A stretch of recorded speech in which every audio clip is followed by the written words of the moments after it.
Alright,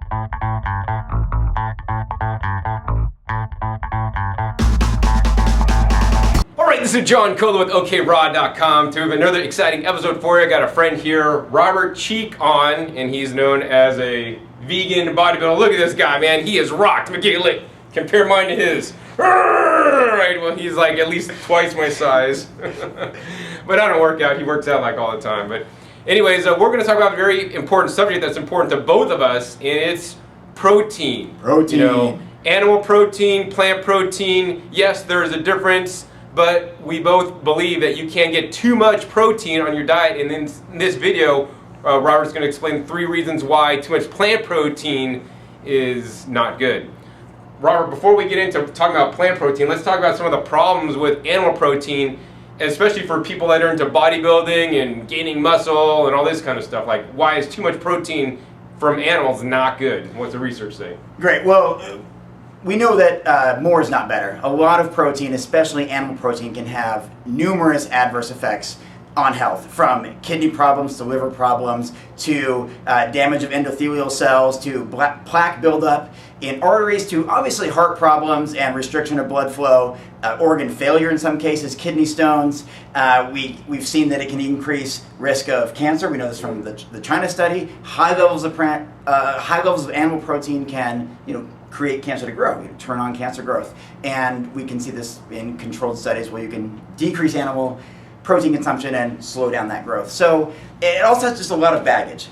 Protein has a lot of baggage with it. It comes from animal foods that are typically thousands of calories per pound. I think meat's a couple thousand calories per pound. It leads to a lot of excess weight gain, a lot of processed food consumption, a lot of feeling tired and lethargic and heavy and full and not really energized. And of course, it has all kinds of environmental implications as well. But just speaking just purely from a health standpoint, it has ability to negatively impact organs, arteries, energy levels, body weight, bone density, overall health, and for the most part, should be avoided at all costs. Wow. Yeah, but I mean, a lot of bodybuilders, Robert, use a lot of protein. And I know you as a vegan bodybuilder, you don't do animal protein, but I know back in the day you did a lot of plant-based proteins. Now, did those extra proteins really help you to build some of that muscle you got there? Like all your isolated soy or whatever kind of proteins you had? Yeah, well, for a while I thought it did. I've been vegan since 1995. Bodybuilding in some capacity, on and off, since about 2000. And at the time, I was drinking, I guess, 6 protein drinks a day, 4 protein drinks a day, sometimes 4 or 5 protein bars a day. And I thought it was working. I got pretty strong, but I was also very bloated. I felt very heavy, very tired. I was up to 195 pounds. When I became vegan, I was only 120 pounds at a 15-year-old kid. So I thought it worked pretty well. But in 2012, when inspired by Forks Over Knives and Dr. T. Colin Campbell's plant-based nutrition course through the Center of Nutrition Studies and through just my own reasons being inspired by Campbell and Esselstyn and others, I decided to stop all sport supplementation. The only supplement these days is vitamin B12 that I've used since 2012, and I've actually been up to 205 pounds, bigger than I ever was, and I retired from bodybuilding 6 years ago. Wow. As a competitive bodybuilder. So I thought protein was doing me a huge favor. Building muscle, I was getting strong, 195 pounds, great, and then years after no protein powder consumption, no sport supplementation, over 200 pounds and stronger than I've ever been. So from just the performance aspect, I'm not so sure that those isolated proteins, those powders, those supplements were really that beneficial. Wow, so you're actually stronger now eating a whole foods plant-based diet than you were on those powders. And why do you think that is? Well, I think at the end of the day, we have to look at the net gain return on investment nutritionally. Okay, so here I am. I mean, we could even just do the math, count the numbers. How many calories am I consuming from all these protein drinks, and how many calories am I depriving myself from eating healthier foods? What if I ate complex carbohydrates, whole plant foods, fruits, vegetables, nuts, grains, seeds, legumes, in a balanced capacity, aiming for the foods that provide the highest net gain nutrition, the highest amounts, in my own estimation, or what I learned from books, that will provide the highest amounts of antioxidants, vitamins, minerals, phytonutrients, nitric oxide, which can keep the blood flowing smooth, which is great for exercise and lifting weights. That's what I think I should have been focusing on back then. You were missing. I think I was missing because I was focusing on a lot just of protein. Tofu hot dogs. And that's the thing. And I want to be clear, I wasn't just using a lot of supplements. I was focusing on high protein foods. Where now, such as? I was eating tofu everything, soy everything. Right. I mean, I ate 18 tofu hot dogs in a day one time. That's a lot. That's a lot. So I was eating just packaged, processed, isolated deli slices, hot dogs, tofu, tempeh, seitan, all of that stuff, as much as I could. I thought more was better. And there wasn't room for a lot of fruits or vegetables. In fact, in mainstream bodybuilding, they encourage you to not eat fruit. Wow. Fruit will make you fat. Don't eat fruit. I was like, that's my favorite food. I have to go without it as a bodybuilder. And so that's what I did. And these days, and I think this is important, these days I don't even seek out tofu, tempeh, these types of foods. Not only do I avoid all sports supplements, protein powders, and the like. These days, I also don't even seek out high protein foods. Not at all.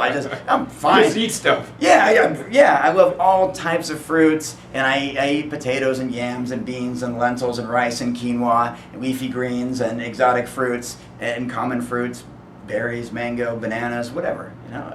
That's what I eat without any kind of emphasis, and I've been bigger and stronger. Yeah, bigger and stronger than I've ever been. Putting up as high as 330 pounds on decline barbell bench press, free weight exercises, pressing 120-pound dumbbells in each hand. I mean, and I'm not that big of a guy. I'm about 190 pounds as we're sitting here today. I've been as high as 205 a couple months ago. So, but I've been able to build all of that, maintain that, build strength, all just with real food. Wow, that's awesome. So next I want to talk about the 3 reasons why too much plant protein, because you guys know animal protein is not good, but I was amazed to discover that even plant protein can be bad. So Robert, why are 3 reasons why is too much plant protein not good for us? Yeah, so what I believe is that since Dr. Michael Greger from nutritionfacts.org and How Not to Die, and many other experts too, suggest that we eat, even as vegetarians, we get 2 to 6 times more protein than we need. So right off the bat, here is a nutrient that everybody's focused on. Everyone is focused on protein, something that we get an exorbitant amount of.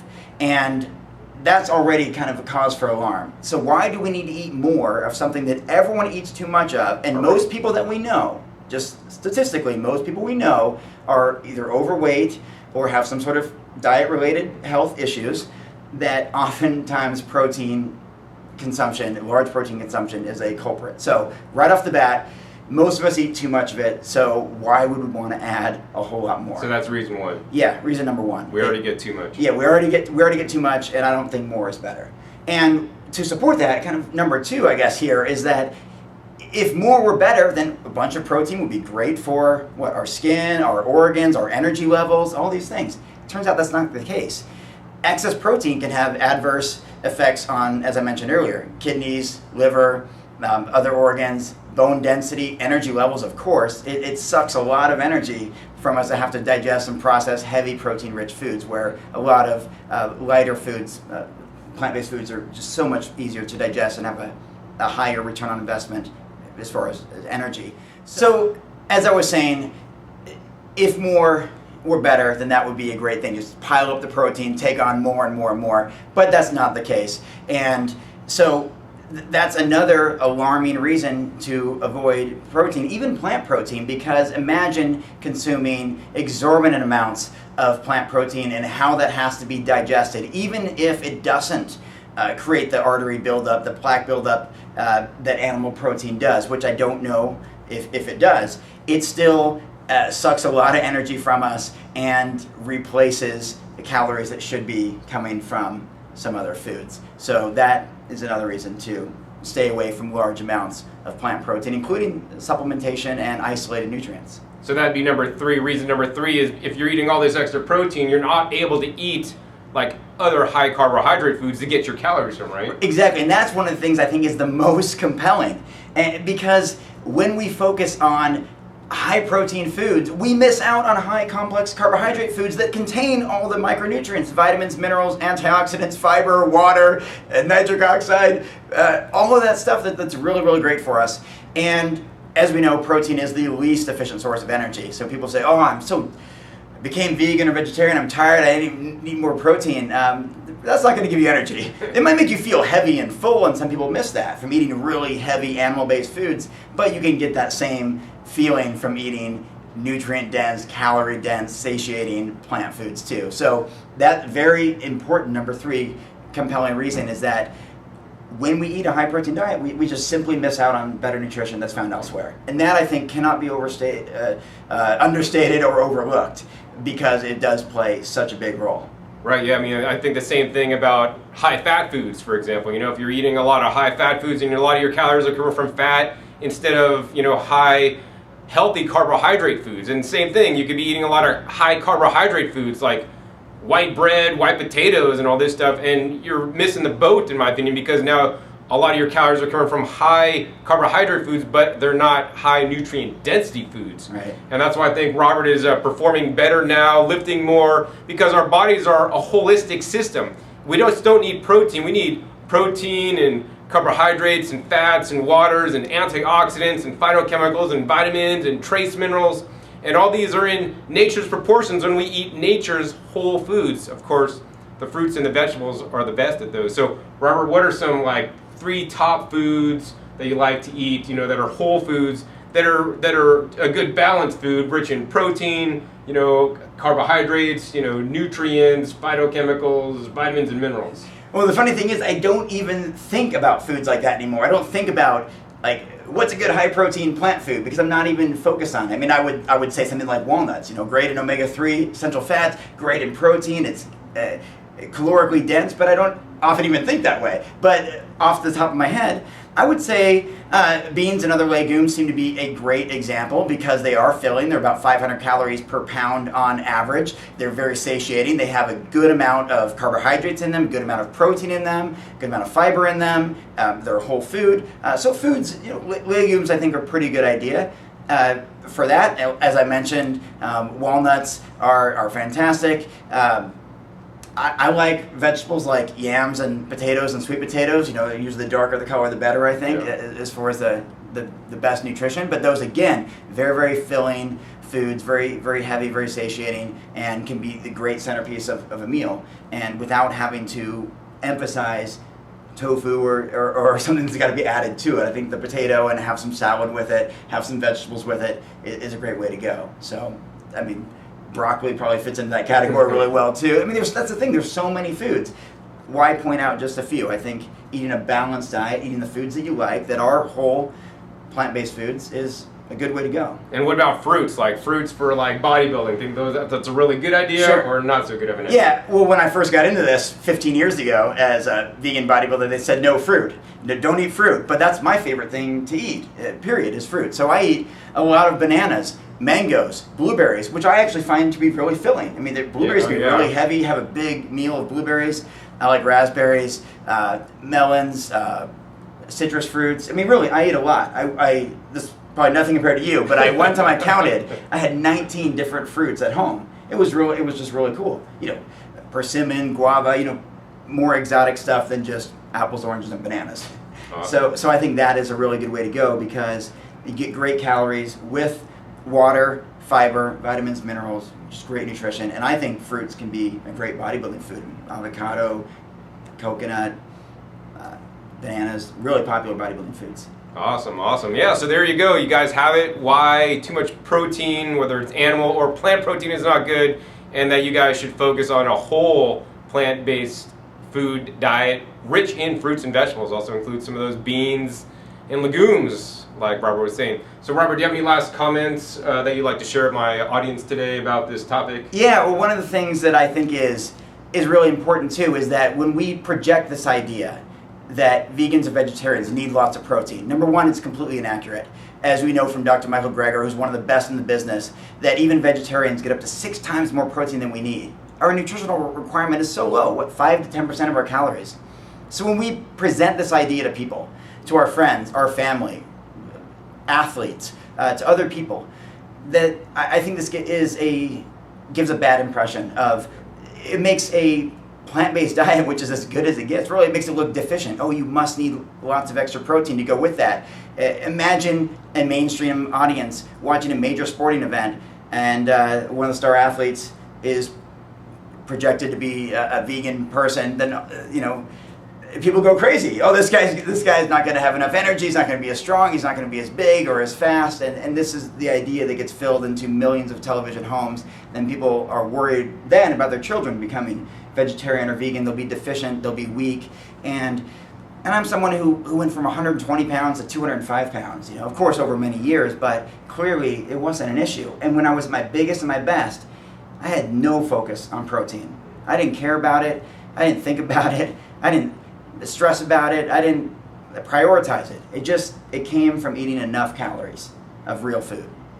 Yeah, I mean, that's important to me too. If we eat enough food, we're going to get enough protein, and you shouldn't even worry about it, and don't try to get excess protein. Like, I think vegan protein powders are a big sham. I mean, what are your thoughts on vegan protein powders, man? Yeah, at the end of the day, protein powders started around the 60s or 70s as a byproduct of the dairy industry. It turned out to be a very great way to make money. And so there we had whey protein, casein protein, all kinds of muscle milk type products. And that obviously led to the boom of plant-based supplements as well. And again, I still think it gives the wrong idea, especially even labeled, vegan protein. It means, oh, okay, a vegan person must be deficient. Right. That's the impression that I think it gives, and I think that can be problematic, misleading, and not really accurate.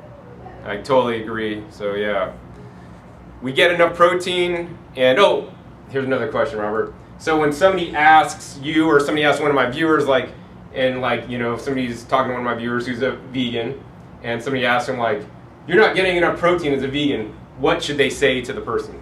What's the best comeback you come up with? So someone comes up and says, "You're not getting enough protein?" Is that right? Yeah. Tell me all about protein. What do you know about protein? Tell me how much we need. What are the great sources of it? Tell me about your protein consumption. I mean, I don't know. I would just, I think it's just this thing that people don't know a lot about. They just assume, oh, we just must have a lot of it. So please, enlighten me. Tell me how much I should have. What, 400 grams of milk protein a day? I mean, what is it? So I think people will then realize that it's a little bit of a silly question. Oh, maybe I shouldn't be asking everyone because that. They themselves don't know the They answer. themselves don't know, and they may not know the health risks involved. And so, I mean, part of you wants to get a little bit defensive and say, okay, tell me about your cholesterol levels, and tell me about, what's your... Where do you get your phytonutrients from? Yeah, you sort of want to answer back like that, but I mostly just say, please tell me how much you think I should be having. And then the conversation gets started, and you can just have a dialogue about it and realize that maybe the person just doesn't know a whole lot about it, and they're just listening to those sportscasters on TV. And it could be an opportunity for them to learn something and try something new. I was in that boat too, where for a long time I was telling my followers on veganbodybuilding.com, eat a lot of protein, drink these plant-based protein drinks, and be as competitive as all the other bodybuilders out there, but as a vegan and make a stand and all this. And then I just learned more. I just learned from people like Dr. Campbell and Forks Over Knives and many others that this was not something that I needed to focus on, and perhaps my advice was probably detrimental and it could be harmful. And I have to own up to it. Yeah, that's something that I helped spark that movement of the plant-based supplement movement. I worked in that industry for 10 years, and it was working through that industry that I think led me to realize that it's unnecessary, and a lot of it is sales and marketing, at the end of the day. Right. Well, I'm glad you're here actually sharing this with people, because this makes you more of an advocate that we actually don't need it, because you've gone through it all. You've changed your ways, and you're not into this dogmatic approach that we must do it because that's what everybody else does, and you're stepping outside the box and encouraging a whole plant-based food diet, which is what I recommend also. Well, and one more thought. This just came to me. I've said this to a number of people in conversation recently. So one of the biggest fears out there is to give up the protein powder. Even plant-based athletes who really get it, they really realize that we don't need a lot of protein, but they still do their insurance drink one a day, just for insurance, just to be safe. One of the hardest things to do is just, for people it seems, is to let that go. And my question is, what do you have to lose? Are you on the Olympic team? Do you have a 7-figure salary? Do you have an entire nation, cheering for your success that you represent? What could happen? You lose 1 pound? You lose 2 pounds? I mean, you lose a tiny bit of muscle? And that doesn't even need to happen. Obviously, I gain muscle. So, but I think that's important. Is that what do you have to lose? People are scared. I mean, we're in this fear-based mentality. We're not all hardcore professional athletes on TV every day with millions of fans and big contracts and lots of pressure and money and all this stuff. Most of us just exercise for the fun of it. And why do all these extra protein drinks that are unnecessary? It's extra money. It's extra time. It's preventing ourselves from getting better nutrition elsewhere. There's all these reasons that say, just give it up. Just give it up. And what do you have to lose? And mostly just to try it for yourself. I tried it in 2012 and I haven't gone back. So if I can do it after being the vegan bodybuilding guy for a decade, doing that in all the early days, 6 protein drinks a day, then I think anyone who just does a protein drink casually can also give that up.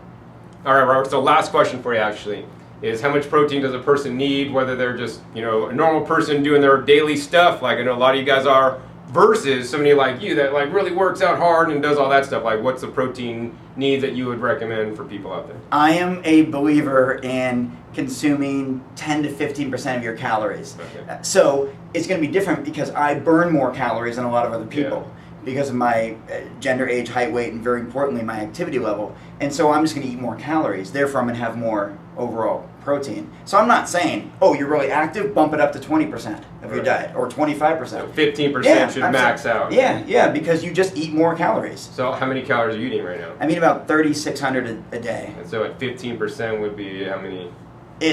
I haven't even done the math. I mean, you could just divide by 4 or whatever. But because I don't care about it, Yeah.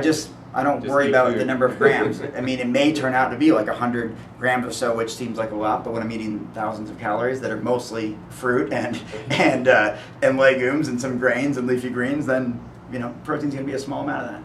Yeah, so I mean, mainly if you're just eating plant foods, fruits, vegetables, and beans, grains, and you're eating your calorie requirements, you're going to get enough protein to do what you need to do, right? Absolutely, and all the extra benefits of all the micronutrients, the water, the fiber, all the great things for overall health without the extra baggage of isolated nutrients and just excess calories that often just go to waste. Awesome. Well, yeah, thanks, Robert, for being on the show today. Now, if you guys want to learn more about how to gain muscle and lose fat on a plant-based diet, Robert has an amazing book, so why don't you tell them about your book and how they can get that real quick? Yeah, my latest book, Shred It, actually came out 1.5 years ago, but it's inspired thousands of people, endorsed by Dr. Campbell, Dr. Esselstyn, Forks Over Knives, Kathy Freston, and numerous registered dietitians, authors, athletes. I spent 2.5 years working on it. It's really good. I mean, basically it was peer reviewed by 28 or 29 different experts, and they've endorsed the book. So Shred It is on veganbodybuilding.com. It's also on a bunch of other stores in Australia, New Zealand, Canada, and soon to be Amazon, not yet, but soon to be on Amazon too. But right now, veganbodybuilding.com, and I think it's just a great resource to help people understand how to burn fat and how to build muscle on a whole food, plant-based diet. And that's what I encourage you guys to eat. Focus on the fruits and the vegetables the most, and that's what I pretty much eat myself. And the more fruits and vegetables you guys can get in, the better. And fill in with beans and other high-quality plant foods if you need to. So hope you guys enjoyed this episode. If you did, hey, please give me a thumbs up to let me know. Also, be sure to click that subscribe button right down below to be notified of my new and upcoming episodes I have coming out about every 5 to 7 days. And be sure to share this with somebody who thinks you need protein or thinks you're not getting enough protein. And be sure to check my past episodes. I have over 450 videos now on this YouTube channel dedicated to teaching you guys how to eat a plant-based, fruit and vegetable strong diet to be healthy. So once again, my name is John Kohler with OKRaw.com. We'll see you next time, and until then, remember, keep eating your fresh fruits and vegetables. They're always the best. All right, this is John Kohler with OKRaw.com. Today we have another exciting episode for you, and what we're going to do today on this episode is have another one of my famous compilation videos where I interview over a dozen of my friends, long-term raw foodists, people